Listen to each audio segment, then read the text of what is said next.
Getting a girlfriend is easier than you think. Actually, statistically, psychologically, mathematically easier than 90% of men will ever believe, because they've been solving the wrong problem their entire lives. They think it's about being taller, richer, funnier, more interesting. It's not.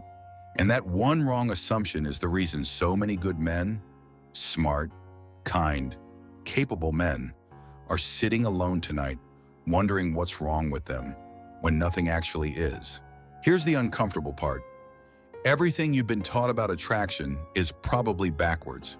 You've been told to chase harder, impress more, say the perfect thing at the perfect moment. And every single one of those instincts is quietly pushing women away instead of pulling them closer. Attraction isn't a performance, it's a pattern. And once you see the pattern, you can't unsee it.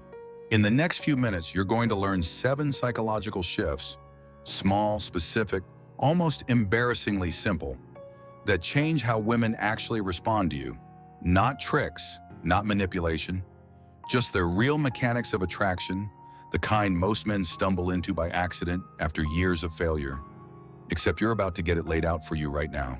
Before we get into it, comment the number of the shift that hits you the hardest once you get there. I read every single one. And if you're serious about actually understanding this instead of guessing your way through it for another year, hit like and subscribe now, because this is just the beginning of decoding what actually works. Most men grow up believing that effort equals reward, that if he just tries hard enough, says the right thing, shows up enough times, she'll eventually come around. It sounds logical on paper, doesn't it? But here's the thing nobody tells him. Desperation has a scent, and women can smell it from a mile away. The moment a man starts chasing, he's already told her, without saying a word, that he needs her more than she needs him. And that shift in power? It kills the very thing he was chasing in the first place. This belief usually comes from somewhere innocent. Movies, old advice, even well-meaning friends who say, just keep trying, she'll notice eventually. But persistence without calibration isn't romantic. It's exhausting to be on the receiving end of. And most men never stop to ask why the effort isn't landing. They just apply more of it, which only makes things worse. It's a trap that feels productive, but quietly digs the hole deeper. The truth is, more effort in the wrong direction doesn't create attraction. It just accelerates the exit. Here's why this happens. Attraction isn't built on effort, it's built on value. And value is perceived through calm, not through hustle. Think about it this way. A magnet doesn't run after metal, it just sits there, doing its thing, and the metal comes to it. That's not passivity, that's presence. When a man carries himself like someone who has options, who's comfortable in his own skin, who isn't performing for approval, that's when the psychology of attraction actually kicks in. Confidence reads as safety, and safety reads as attractive. Chasing, on the other hand, reads as scarcity. And scarcity, no matter how charming the package, is a turnoff almost every single time. This isn't about playing games or pretending not to care. It's about genuinely not needing her validation to feel whole. There's a difference between indifference and grounded self-respect, and women pick up on that difference instantly. The moment a man stops performing for approval, the whole dynamic in the room changes. So what does this look like in real life? It means shifting the goal from getting her to like me to being someone worth liking. Practically, that could mean not double texting when she hasn't replied, not rearranging his whole week around a maybe, not over-explaining himself mid-conversation. It means investing in his own world, his gym routine, his career, his friendships, so his sense of self isn't hanging on her response. And once a man starts attracting instead of chasing, something curious happens. He starts noticing signs he never picked up on before. Most men think attraction is a performance review, that if he just lists enough achievements, cracks enough jokes, name drops the right places he's traveled to, she'll be sold. It's an easy trap to fall into, especially in a world that constantly tells men to level up and showcase their highlight reel. But impressing someone and interesting someone are two completely different games. And most men never realize they've been playing the wrong one the whole time. One is about proving worth. The other is about creating curiosity.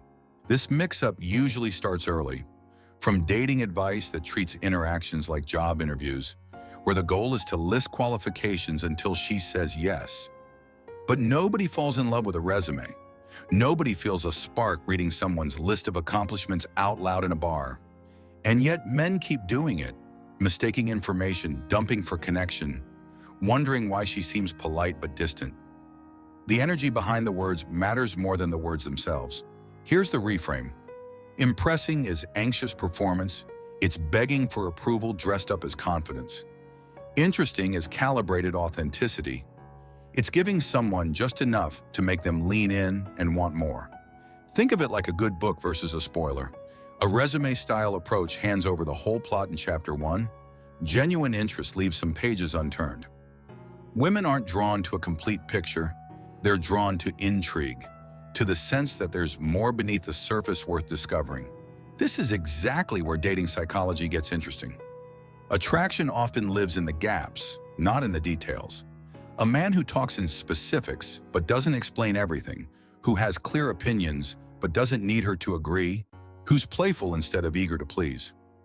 That's the version of him that sticks in her mind after the conversation ends. It's not about withholding information out of manipulation.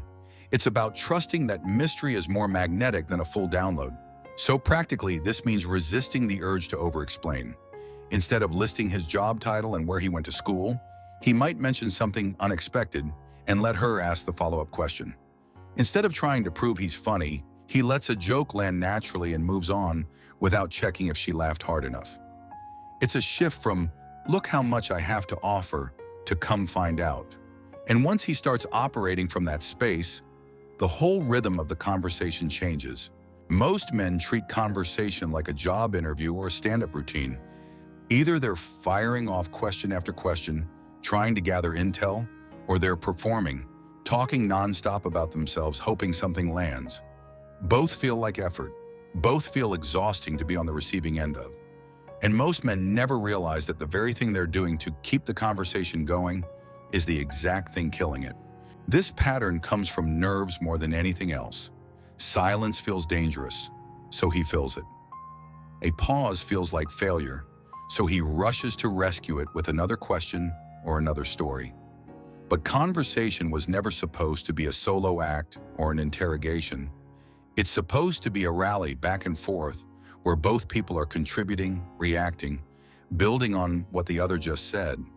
When only one person is doing the work, it stops being a connection and starts being a monologue with an audience of one. Here's the reframe. Real connection happens in rhythm, not in volume of words. Ping pong isn't about who hits the ball hardest. It's about keeping the exchange alive, matching energy, responding to what's actually being said instead of just waiting for a turn to speak. Attraction signals often show up in these small exchanges. A laugh that lingers half a second longer, a question that comes back her way, a comfortable pause that doesn't feel like it needs fixing. Those are the moments most men rush past because they're too busy thinking about what to say next. So, practically, this means listening for the return shot. If she mentions she just got back from a trip, instead of jumping straight to another question, he might react to something specific she said and add a little of his own experience, then hand it back to her. It's less "next question" and more "yes and." He can also get comfortable letting a silence breathe for a second instead of scrambling to fill it. That alone tells her he's not anxious about the interaction. Conversation becomes less like a checklist and more like a dance where both people know the steps. There's a quiet myth running through how men think about attraction, that it's a beauty contest, that the guy who wins is simply the one with the sharpest jawline, the best car, the most impressive job title.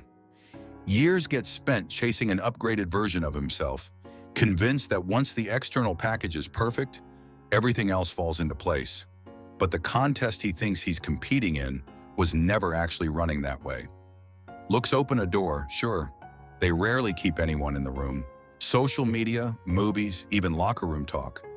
The belief gets reinforced everywhere, ranking men purely by looks or status.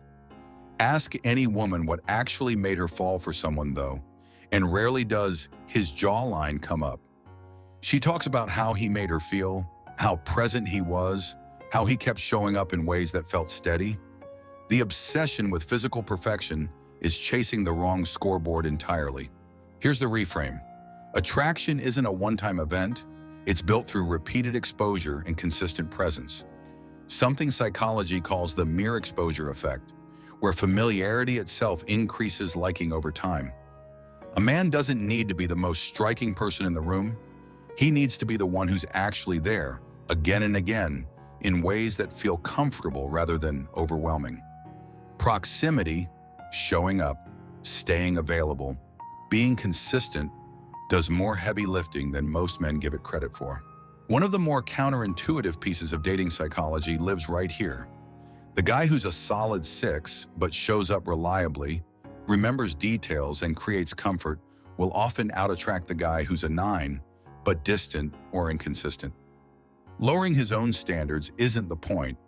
Understanding that presence compounds is. Every text answered with warmth, every effort to be around without being overbearing, adds another layer to the connection. Practically, this means prioritizing consistency over grand gestures. Instead of trying to impress her once with an extravagant date, he keeps showing up in small, steady ways, remembering what she said last time, checking in without demanding a big response, being someone she can count on to be there. Being everywhere at once was never the goal, never disappearing is, and that steady presence starts to matter more than he ever expected. The perfect opener, the perfect joke, the perfect follow-up question. So much energy goes into rehearsing lines like he's preparing for a debate, yet by the time his mouth actually opens, she's already formed an impression of him, and words had almost nothing to do with it. The conversation starts the moment he walks into the room, not the moment he starts talking, and almost nobody realizes it in time. Words feel controllable. That's the appeal. He can plan them, edit them, perfect them. Body language feels invisible by comparison, automatic, out of his hands. So naturally, focus goes toward what's consciously manageable, while the part doing most of the actual work gets ignored. Somewhere between his posture, his eye contact, and the pace of his movements, an entire conversation is already happening. One he's not even aware he's having.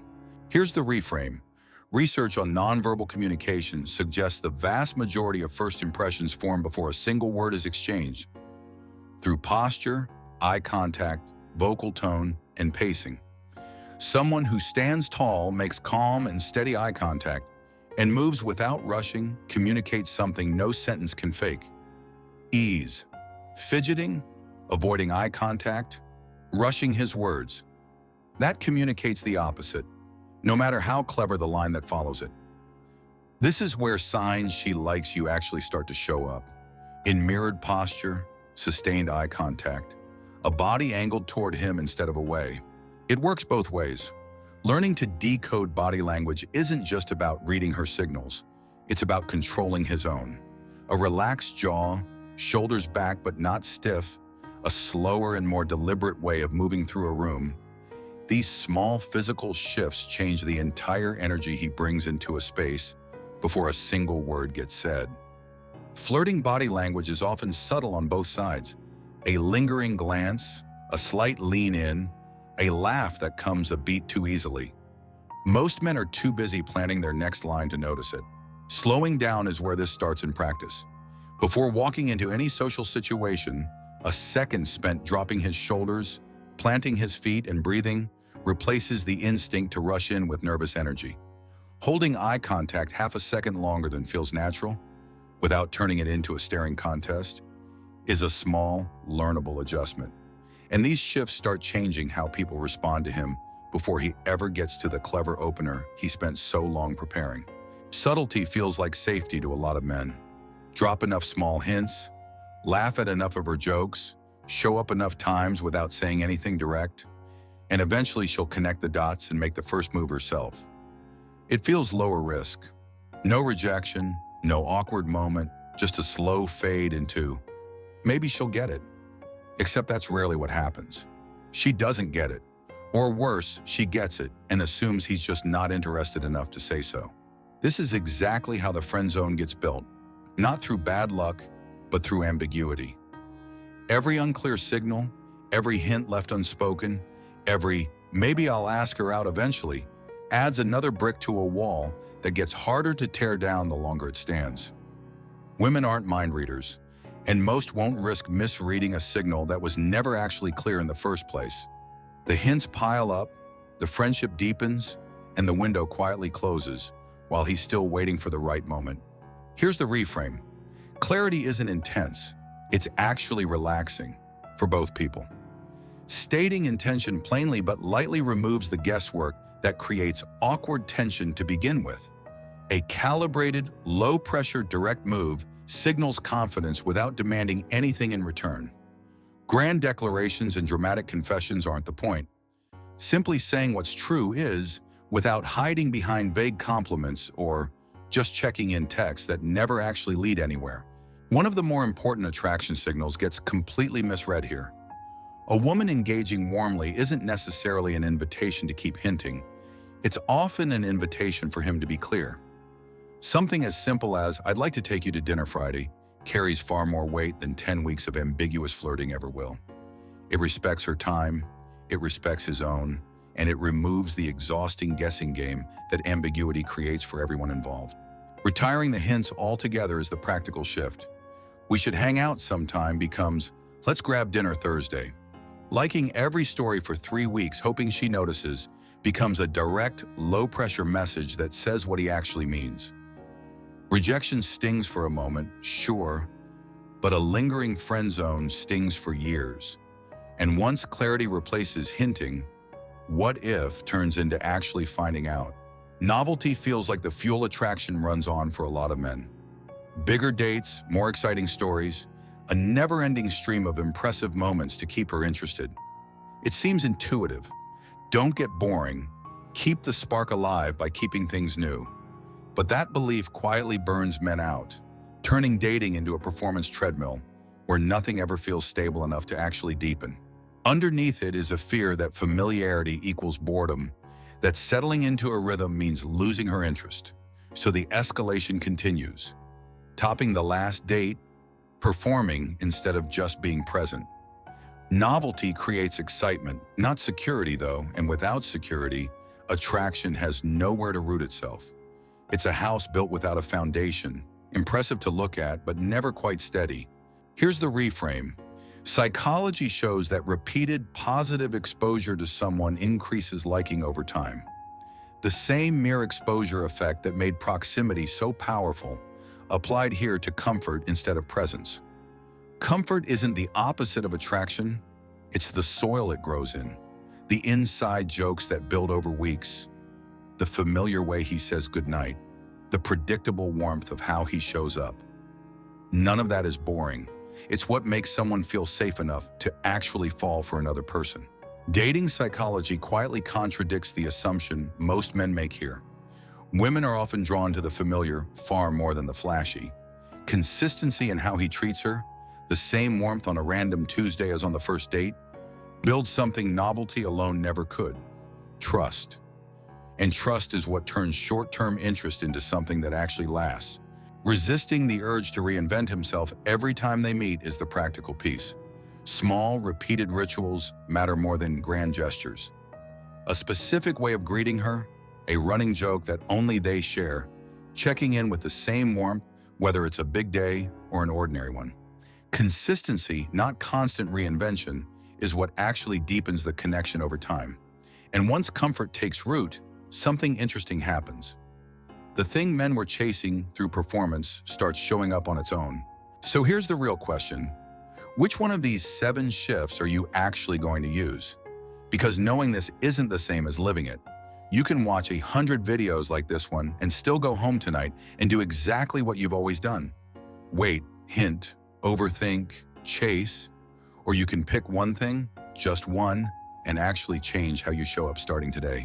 Think about the last conversation that fizzled out. Was it because you weren't good enough? Or because you were chasing instead of attracting, performing instead of interesting her, hinting instead of being clear? Be honest with yourself for a second. Most of the time, it was never about being enough, it was about doing the wrong thing well. This is the part where most men close the tab and forget everything they just heard. Don't be that guy. Pick 2 shifts from this video, write them down if you have to, and apply them this week. Not someday, this week. Attraction isn't complicated once you stop overcomplicating it. It's a skill, and like every skill, it's built through repetition, not intention. If this video actually shifted something in how you think about this, subscribe and turn on notifications, because this channel is going to keep breaking down exactly what works. No fluff, no theory, just what actually gets results. The next video might be the one shift that changes everything for you. Don't miss it.